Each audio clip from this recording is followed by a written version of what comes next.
तो हम लोग अब तक एटम और मॉलिक्यूल के बारे में डिस्कस कर चुके हैं रिगार्डिंग द मोल कंसेप्ट। तो अभी हम लोग यहाँ पे मूव करेंगे आयंस को लेकर के। आयंस को लेकर के तो आयंस में अगर देखें तो बेसिकली ये दो पार्ट में डिवाइड हो जाएगा।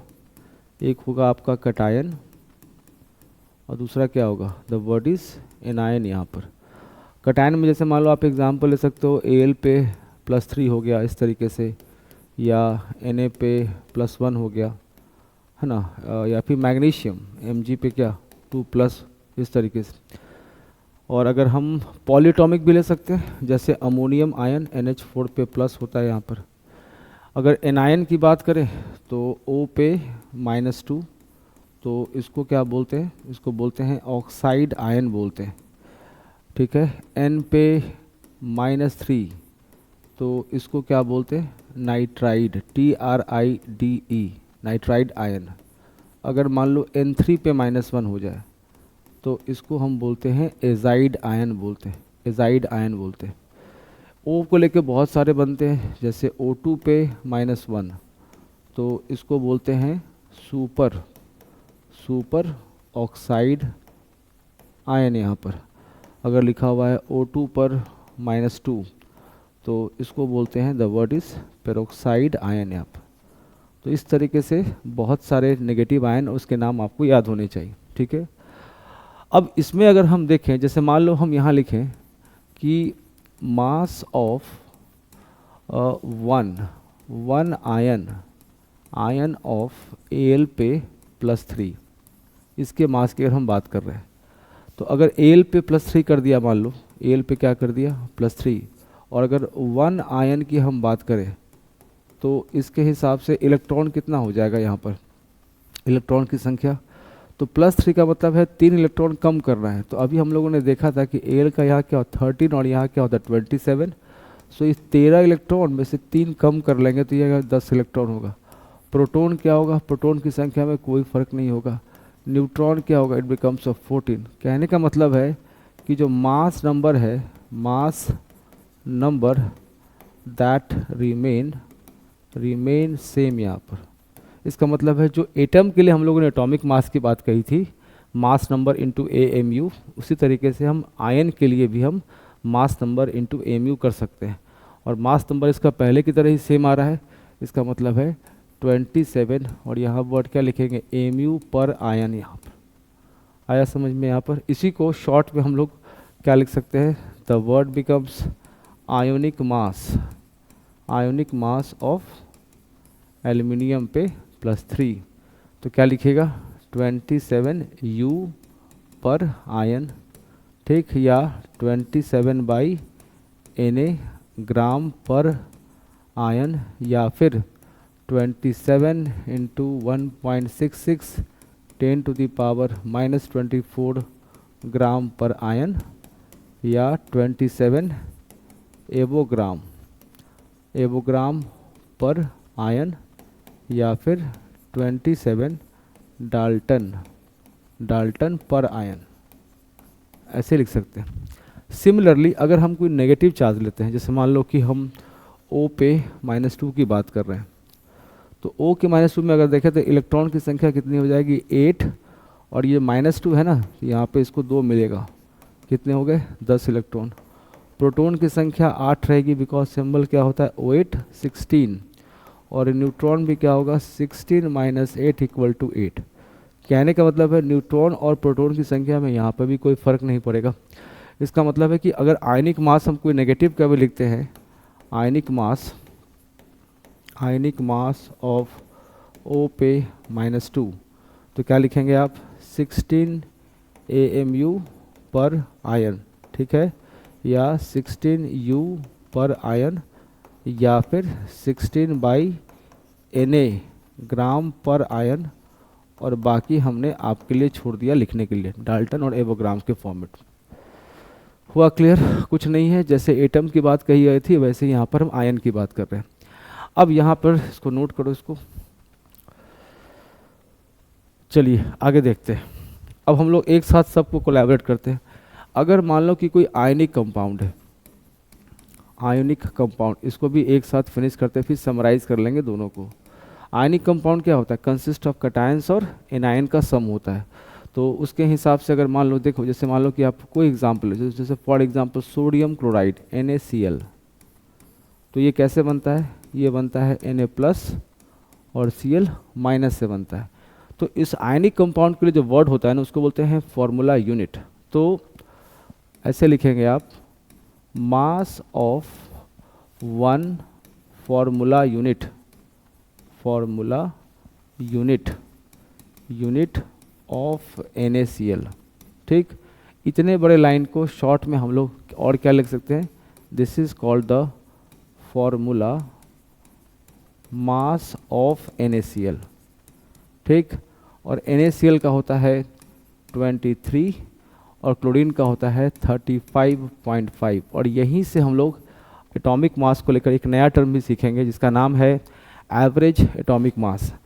सो एटॉमिक मास में बहुत सारे वर्ड्स होते हैं, जैसे रिलेटिव एटॉमिक मास पढ़ा दिया, सिंपल एटॉमिक मास वो पढ़ा दिया, ग्राम एटॉमिक मास वो समझा दिया, मोलर मास समझा दिया। यहाँ पे अभी क्या बचा हुआ है, एवरेज एटॉमिक मास, ये बता देंगे। इसके बाद और वर्ड होता है, उसको बोलते हैं एग्जैक्ट एटॉमिक मास, और एक और होता है अप्रॉक्सीमेट एटॉमिक मास। ये जो लास्ट के दो वर्ड है ना, इसके लिए आपको इक्विवेलेंट मास थोड़ा पढ़ना पड़ेगा, और साथ में ड्यूलॉग एंड पेटिट लॉ, तो ये समझाएंगे भी बाद में। अभी आप इसको मान लो कि कहाँ से डेसिमल कैसे आ गया, बिकॉज मास नंबर तो डेसिमल में होता नहीं है, ऑलवेज क्या होता है, एक इंटीग्रल वैल्यू होती है। तो आप इसके लिए क्या लिखोगे, 58.5 इन टर्म्स ऑफ mu पर आयन। यहाँ आगे समझ में फॉर्मूला मास यहाँ पे, ठीक है। तो अब ये फॉर्मूला मास है। अच्छा, इसमें अगर मैं ये वर्ड कर दूँ, द वर्ड इज रिलेटिव, अब मैं इसको पूरा कंप्लीट कर रहा हूँ, formula mass, formula mass of NaCl, तो फिर क्या आंसर होगा, सिंपल 58.5 विदाउट यूनिट। और अगर मैं लिखूँ इसको molar mass, molar mass of NaCl, तो फिर आप क्या लिखोगे, 58.5 ग्राम पर मोल, इस तरीके से। ठीक, और अगर आप लिखोगे word is gram formula, formula mass of NaCl, तो क्या लिखोगे, 58.5 ग्राम। वहाँ क्या लिखा था, ग्राम एटम, ग्राम मॉलिक्यूल, ठीक है। यहाँ क्या लिखेंगे, ग्राम फॉर्मूला यूनिट, इस तरीके से। सिमिलरली अगर मैंने एल्यूमिनियम का एक एग्जाम्पल लिखा था Al+3 का, उसको भी अब फिनिश कर लेते हैं। तो अभी हम लोगों ने क्या देखा, अगर मैं वर्ड क्या यूज़ करता हूँ, the word is relative ionic mass, सब एक ही टाइप का, बस वर्ड चेंज हो रहा है। तो यहाँ क्या लिखोगे, ओनली 27।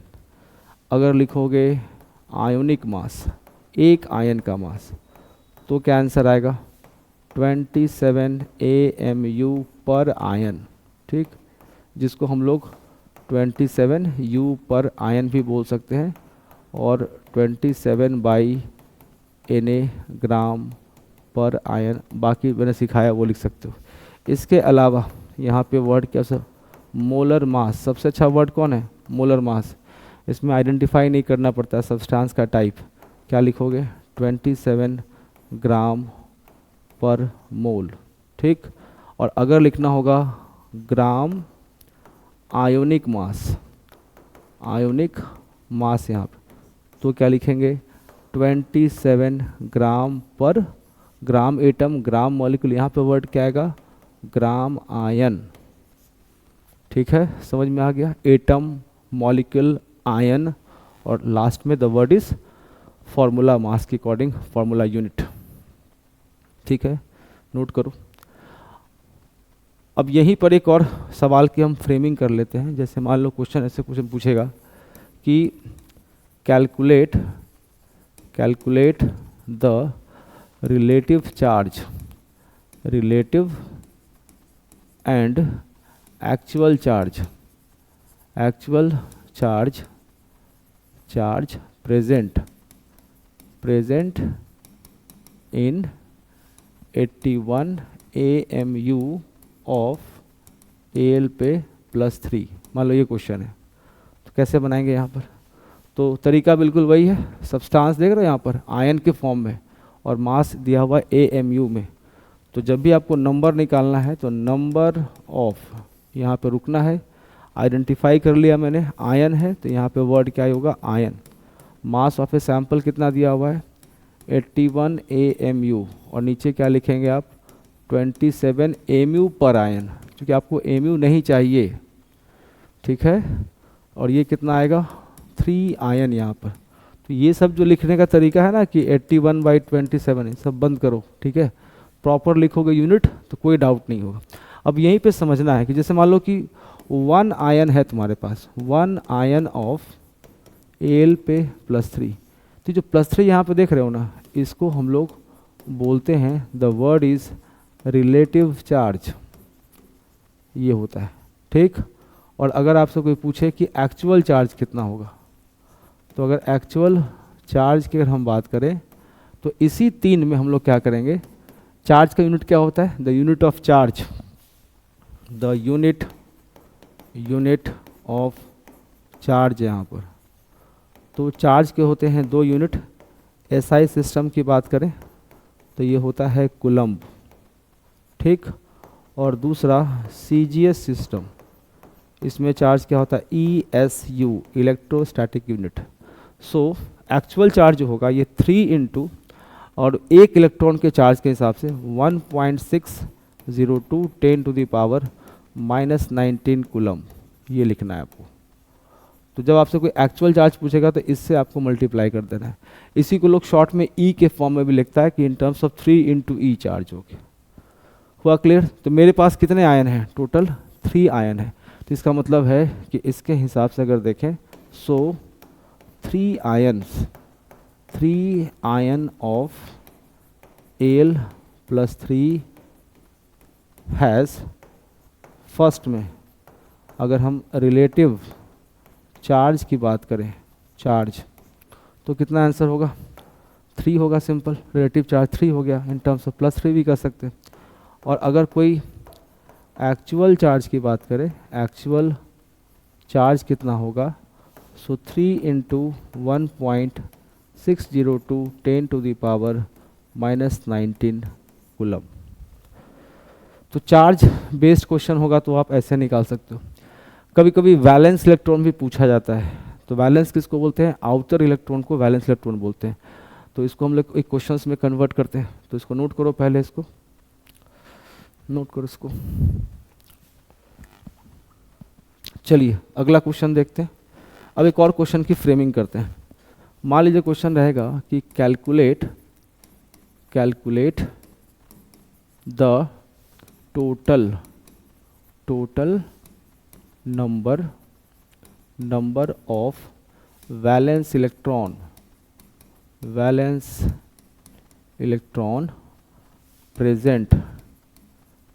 प्रेजेंट इन, तो चलिए इसको ले लेते हैं 84, ठीक है 84 AMU of the word is azide ion.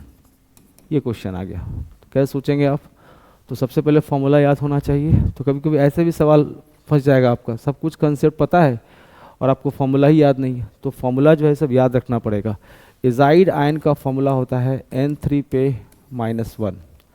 एक नाइट्रोजन का एटॉमिक नंबर होता है 7, तो उसके हिसाब से ये 2 और ये रहा सेकेंड ऑर्बिट में 5, और यही 5 आपका है the word is valence electron, ठीक है।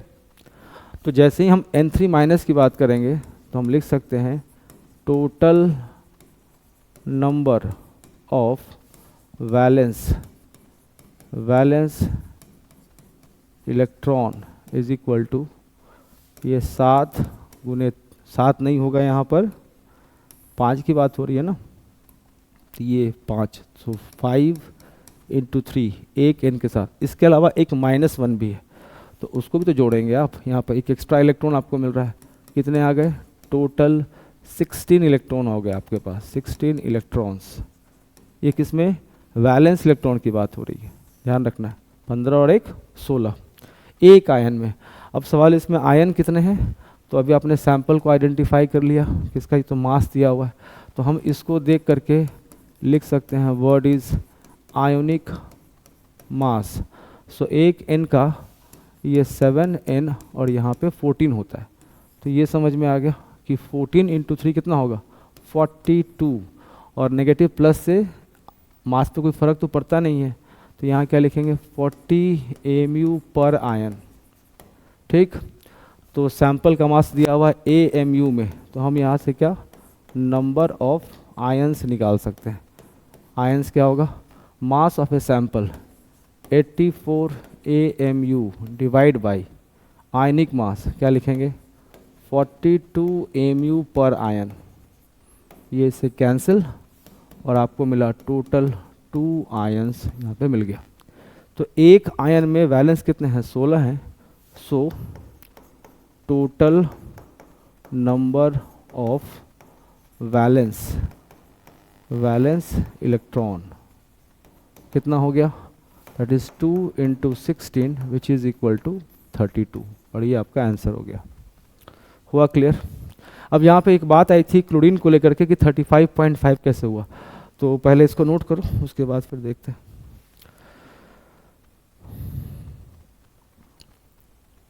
चलिए, जहाँ तक क्लोरीन के 35.5 जो हम लोगों ने मेंशन किया था कि क्लोरीन का जो 35.5 जो हम लोगों ने यूज़ कर लिया था, एक्चुअली में ये क्या है ना, एक नया टर्म अभी आप सीखेंगे जिसका नाम है एवरेज एटॉमिक मास।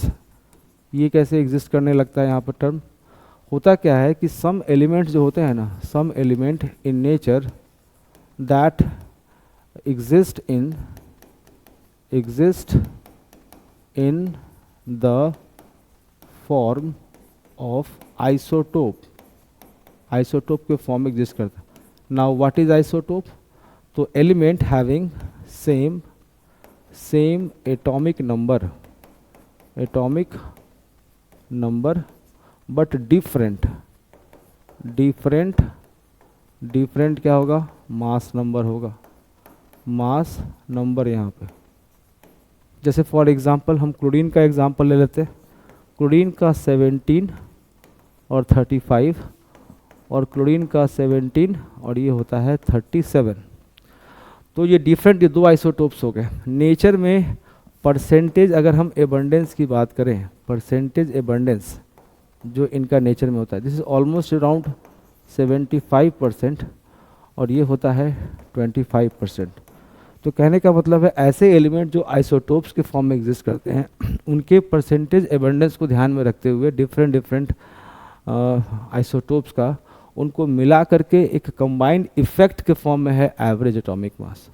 तो इसका फॉर्मूला क्या बनेगा, mass number into percentage abundance, फिर से mass number into percentage abundance. अब कोई ज़रूरी नहीं है कि हमेशा 2 ही आइसोटोप एग्जिस्ट करे, जैसे you can take the example of 1H1 1H2 and 1H3 protium, deuterium and tritium.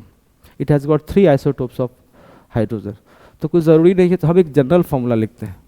तो यहाँ पे A3P3 इस तरीके से होगा, divide by sum of the percentage P1, ये P2, ये P3 और इस तरीके से। ठीक, सम ऑफ परसेंटेज क्या होगा, 100 के बराबर होगा। सो A1 P1 A2 P2 so on, divide by यहाँ क्या लगेगा 100 लगेगा। अब अगर हम इसको क्लोरीन के लिए फिट कर लें, तो अगर हम क्लोरीन की बात करें फॉर Cl के हिसाब से अगर देखें तो फिर क्या होगा, तो हम लिखेंगे एवरेज एटॉमिक मास, शॉर्ट में मैं लिख रहा हूँ, तो क्या लिखेंगे आप A1 P1, फिर यहाँ क्या लिखेंगे A2 P2 और डिवाइड बाई यहाँ पे 100 इस तरीके से। ठीक, तो यहाँ पे देखो इन्होंने दे रखा है 35 के लिए आपको 75 यूज़ करना है, तो आप यहाँ पे 35 इंटू 75, फिर 37 इंटू 25 एंड डिवाइड बाई 100, और ये आपको आ जाएगा 35.5 AMU पर एटम। ठीक है, एज एन एवरेज इसलिए डेसिमल में आ रहा है। हुआ क्लियर यहाँ पे। कभी कभी सवाल में क्या होगा कि परसेंटेज एबंडेंस आपको कैलकुलेट करना पड़ेगा, ऐसा भी हो सकता है। तो अगर परसेंटेज एबंडेंस मान लो कि क्वेश्चन में हम इस तरीके से फ्रेम कर लेते हैं कि मान लो कि क्वेश्चन में हमें इफ़, ठीक है, इफ़ मान लो लिख देते हैं कि इन क्वेश्चन में अगर मान लो कि परसेंटेज एबंडेंस आपको कैलकुलेट करना है, ठीक, और एवरेज एटॉमिक मास ये आपको गिवन है, ये उसने दे दिया है, ठीक, मतलब ये डेटा उसने यहाँ से दे दिया आपको। तो फिर क्या करेंगे कि अगर ये P1 है तो फिर ये वाला क्या हो जाएगा, this is called 100 minus P1।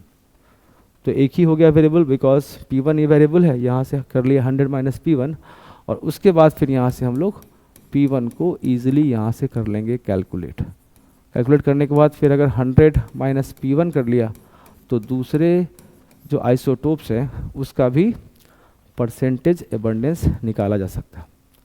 इसी को चाहे तो वो फ्रैक्शनल एबंडेंस में भी दे सकता है। What is the meaning of fractional abundance? जैसे मान लो कि कोई बोलता है कि परसेंटेज जो, एक मिनट, मान लो कि कोई इस तरीके से बोले कि परसेंटेज जो एबंडेंस है ना ये आपको गिवन है 75%। तो इसके हिसाब से अगर कोई फ्रैक्शनल की बात करें, फ्रैक्शनल एबंडेंस कुछ नहीं करना है इसमें, ये जो 75 बाई क्या हो जाएगा 100 और ये क्या हो जाएगा 0.75 और ये कहलाएगा इसका फ्रैक्शनल एबंडेंस।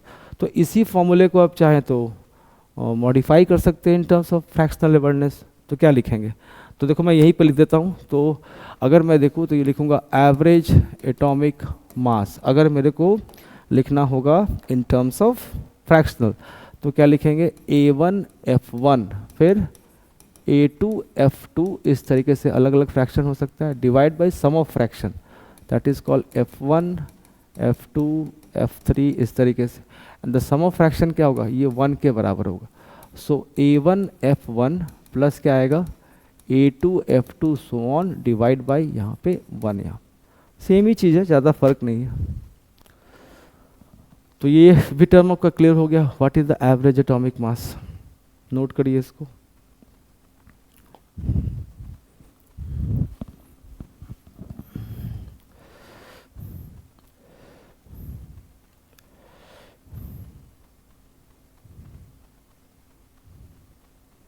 चलिए आगे देखते हैं। तो अब तक आपने क्या क्या देख लिया, एटम के बारे में बहुत कुछ इन्फॉर्मेशन मिल गया, उसके मासेस को लेकर के, मॉलिक्यूल की इन्फॉर्मेशन मिल गई, आयन की इन्फॉर्मेशन मिल गई, और आयनिक कंपाउंड के लिए वर्ड क्या होता है, फार्मूला मास, ध्यान रखना है, ठीक है ना। फार्मूला मास उसका मोस्ट सुटेबल वर्ड है, उसकी इन्फॉर्मेशन मिल गई। और सबसे अच्छा वर्ड क्या लगा आपको पूरे में, the word becomes molar mass, जिसमें हमें सब्सटेंस को आइडेंटिफाई नहीं करना पड़ता है कि वो एटम है कि मॉलिक्यूल है या फिर आयन यहाँ पे। और जो ओल्ड टर्म क्या था, gram atomic mass, gram molecular mass, ग्राम आयनिक मास और ग्राम फार्मूला मास, यहाँ पे उसी को हम लोगों ने कट करके क्या बोला, the word becomes molar mass. यहाँ पे इतना कुछ समझ में आ गया। अब देखो यहाँ से नेक्स्ट, यहाँ पे अब नेक्स्ट में हम लोग क्या करते हैं, जैसे मान लो कि एक फिर से आपको हम एक प्रॉब्लम सॉल्विंग अप्रोच अकॉर्डिंग लेके चलते हैं, ठीक है ना। सो प्रॉब्लम सॉल्विंग, यहाँ पे मान लो कि किसी डेटा है, मान लेना है यहाँ पे, जैसे मान लो कि अब तक हम सिर्फ मास की बात कर रहे थे, है ना। तो अगर मान लो कि वॉल्यूम की बात हो रही है, ध्यान देना, वॉल्यूम ऑफ सॉलिड, क्वेश्चन को आइडेंटिफाई करना, सॉलिड या लिक्विड, ठीक, सॉलिड या लिक्विड का वॉल्यूम गिवन है। जैसे कोई क्वेश्चन की फ्रेमिंग करते हैं, जैसे मान लो क्वेश्चन लिखा हुआ है 36 ml of H2O liquid at 4 degree centigrade, ऐसे लिखा हुआ है, ठीक। तो अगर वॉल्यूम सपोज करो कि ml में दिया गया है, क्या दिया गया है, वॉल्यूम गिवन इन ml, तो ऐसे केस में क्या चाहिए, वी नीड डेंसिटी, ठीक है। डेंसिटी क्या होता है, the density is equal to क्या होता है, मास बाय वॉल्यूम होता है। So density is a tool to convert mass into volume या फिर वॉल्यूम इनटू मास। तो अगर हमको डेंसिटी मिल जाए तो हम इस वॉल्यूम को किस में कन्वर्ट कर लेंगे, कन्वर्ट इनटू मास इन ग्राम में। और एक बार ये ग्राम में कन्वर्ट हो गया तो ग्राम से तो हम कहीं पे भी जा सकते हैं, ऑलरेडी हम पढ़ चुके हैं। इसको यहाँ से समझते हैं। 36 ml of H2O liquid at 4 degree centigrade. तो देखो ये लिक्विड आ गया और ये दिया हुआ है वॉल्यूम। तो हमें पता होना चाहिए कि डेंसिटी ऑफ जो वाटर होता है ना at 4 degree centigrade is equal to 1 gram per ml होता है। कभी कभी क्वेश्चन में देखा है कि 36 ml ऑफ H2O लिक्विड दिया हुआ है, 4 डिग्री सेंटीग्रेड नहीं लिखा हुआ है, लिखना चाहिए। बट अगर कहीं नहीं लिखा हुआ तो आप उस वैसे केसेस में इसको कुछ हद तक मान सकते हैं कि density of water considered is 1 gram per ml। तो अगर आपको डेंसिटी की रिक्वायरमेंट पड़े लिक्विड के केस में, खास करके वाटर के केस में, तो you can take 1 gram per ml। अगर ये 4 नहीं भी लिखा हुआ है, मैं फिर कह रहा हूँ लिखा हुआ होना चाहिए, बट थोड़ा आधा अधूरा क्वेश्चन रहता है तो हमें इसको यूज़ कर लेना पड़ता है, अदरवाइज ये सॉल्व नहीं होगा फिर। ठीक है, सो अल्टीमेटली हमें डेंसिटी कितना होता है 1 ग्राम पर ml। तो यहाँ से हम इसको कन्वर्ट कर सकते हैं, d क्या हो गया m/v हो गया। सो m क्या हो गया डेंसिटी इनटू वॉल्यूम। सो इस ml के हिसाब से हम यहाँ से क्या निकाल सकते हैं मास ऑफ H2O। तो आपको कितना मिल गया 36 ml और डेंसिटी कितना है 1 ग्राम पर ml। सो ml से ml कैंसिल हो गया और ये कितना हो गया 36 यहाँ पे ग्राम। जैसे ही ग्राम आ गया आपने अपने पहचान लिया ये मॉलिक्यूल है, तो डायरेक्ट हम यहाँ से क्या क्या निकाल सकते हैं सर, हम यहाँ से निकाल सकते हैं नंबर ऑफ क्या मॉलिक्यूल निकाल सकते हैं, नंबर ऑफ मॉलिक्यूल। वो रहा mass of sample 36 gram upon पहले ही क्या लिख देंगे हम लोग ग्राम पर मोल। मोल को शॉर्ट में MOL लिखा जाता है, ठीक है ना। और यहाँ पे क्या लिखेंगे आप सिंपल 18, तो आपका आंसर आएगा 2 मोल। और क्या क्या निकाल सकते हैं, अच्छा सॉरी मॉलिक्यूल की बात चल रही है ना, तो इसको हम थोड़ा सा चेंज कर लेते हैं, यहाँ पे 8/Na कर लेते हैं। 1 मिनट,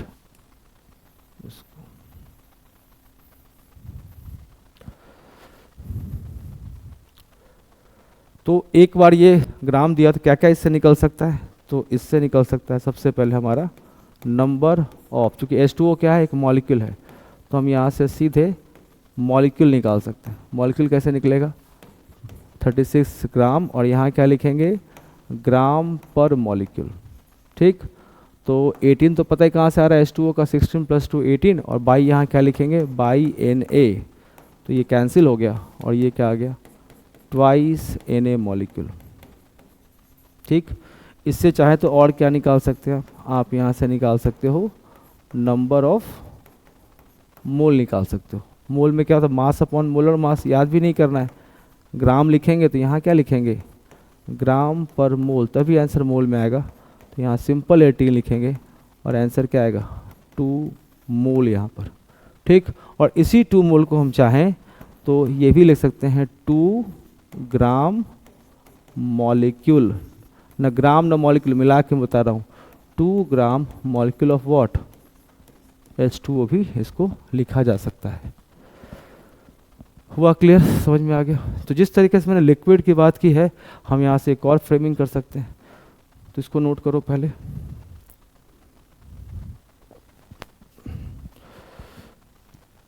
जैसे मान लो कि हम एक क्वेश्चन की ऐसे फ्रेमिंग कर सकते हैं, जैसे मान लो कि हमने एक और क्वेश्चन बना सकते हैं, जैसे मान लो कि कुछ भी लिखा हुआ है, जैसे x सेंटीमीटर स्क्वायर ऑफ लिखा हुआ है एल्युमिनियम, और इसका उसने जो है थिकनेस दे रखा है, थिकनेस कितना है T सेंटीमीटर। तो इतना से ही हमें वॉल्यूम कितना मिल गया x × T, और ये क्या हो गया सेंटीमीटर क्यूब, जिसको हम लोग cc भी ऐसे लिखा रहता है। और क्वेश्चन में तुमको डेंसिटी ऑफ दे देगा एल्युमिनियम y ग्राम पर cc। सो डेंसिटी क्या होता है m/v, सो m क्या हो गया d × v, सो d क्या हो गया y ग्राम पर cc, और इंटू वॉल्यूम क्या हो गया x t cc यहाँ पर सेंटीमीटर क्यूब, ये से क्या हो गया कैंसिल। सो क्या मिला आपको x y t, और ये क्या मिला आपको ग्राम, आ गया मास ग्राम में। तो सीधे आप यहाँ से क्या निकाल सकते हो नंबर ऑफ, चूँकि एक एल्युमिनियम एटॉमिक फॉर्म में होता है तो यहाँ वर्ड क्या लिखेंगे एटम, और अभी आपके पास मास क्या है x y t, और यहाँ क्या होगा ग्राम, तो नीचे क्या लिखिएगा ग्राम पर एटम। और एल्युमिनियम के लिए कितना होता है 27 होता है, तो यहाँ क्या लिखेंगे 27/Na। सो अल्टीमेटली आएगा XYT इंटू क्या लगेगा Na/27, और ये आ गया एटम की संख्या। ये देखो, बोलो आया समझ में। ग्राम दिया हुआ तो हम और क्या निकाल सकते हैं, यहाँ से हम नंबर ऑफ मोल भी निकाल सकते हैं। ठीक, मोल क्या होगा, मोल के लिए क्या, फिर से वही मास ऑफ सब्सटेंस, तो क्या लिखा हुआ XYT, और ये क्या आया ग्राम, तो नीचे क्या लिखेंगे ग्राम पर मोल, तो यहाँ पे सिंपल 27 लिखेंगे। तो ये कितना आएगा XYT/27 in terms of mole. और इसी को चाहें तो आप लिख सकते हैं XYT/27, the word is gram atom, है ना, ग्राम एटम लिखना है, ग्राम एटम ऑफ क्या, एल्यूमिनियम। बोलो हुआ क्लियर। तो वॉल्यूम में अगर सॉलिड और लिक्विड का दिया है तो इस कंसेप्ट से क्वेश्चन को सॉल्व करना है।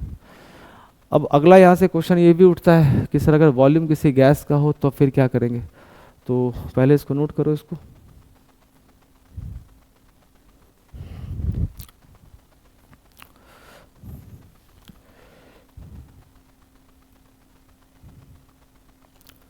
चलिए आगे देखते हैं। सो अगर मान लीजिए नेक्स्ट क्वेश्चन में आता है कि वॉल्यूम जो है ऑफ गैस गिवन है, गैस गिवन यहाँ पे है, ठीक है।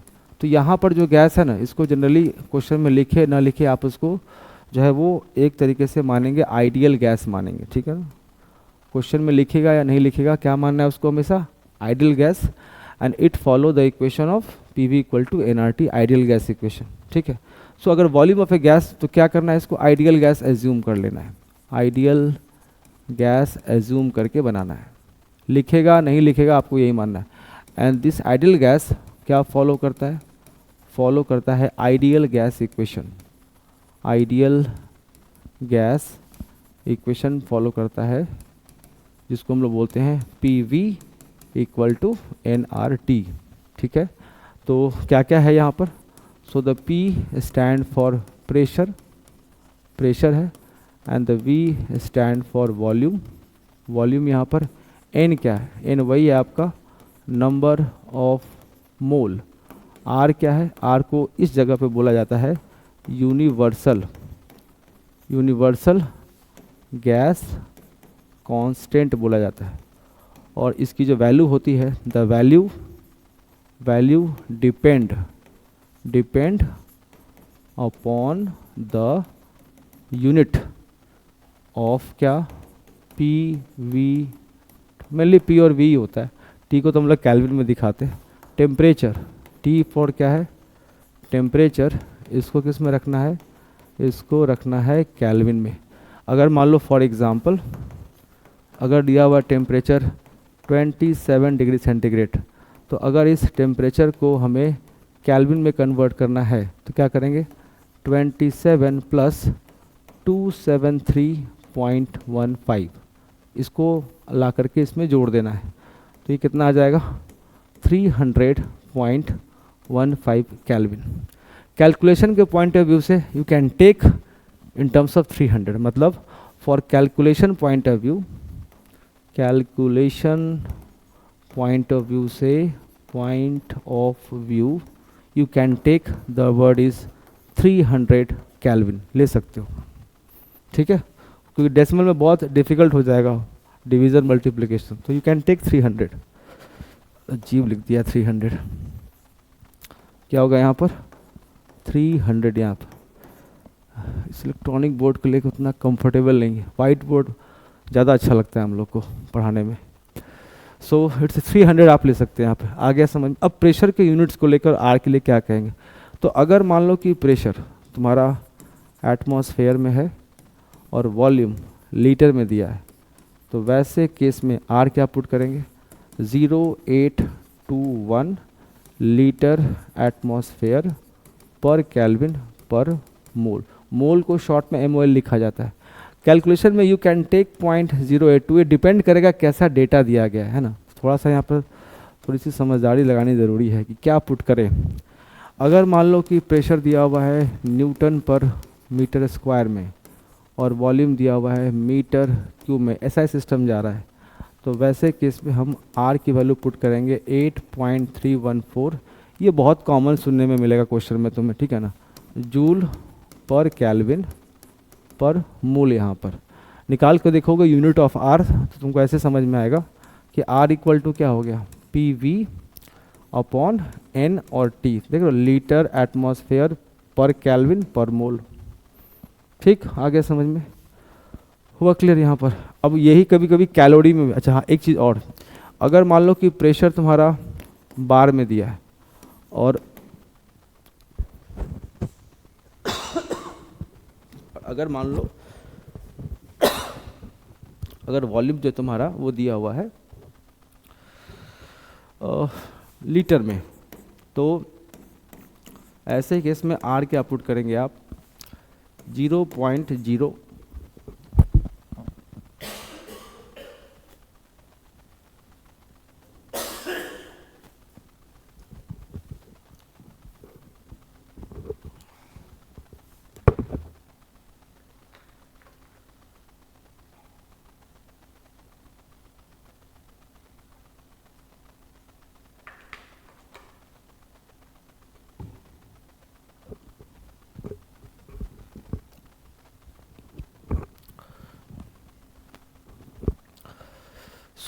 ऐसे केस में आप पुट कर सकते हैं 0.831 चल सकता है, ठीक है। यहाँ पे क्या लिखेंगे, दैट इज कॉल्ड बार और फिर लीटर और फिर पर केल्विन पर मोल।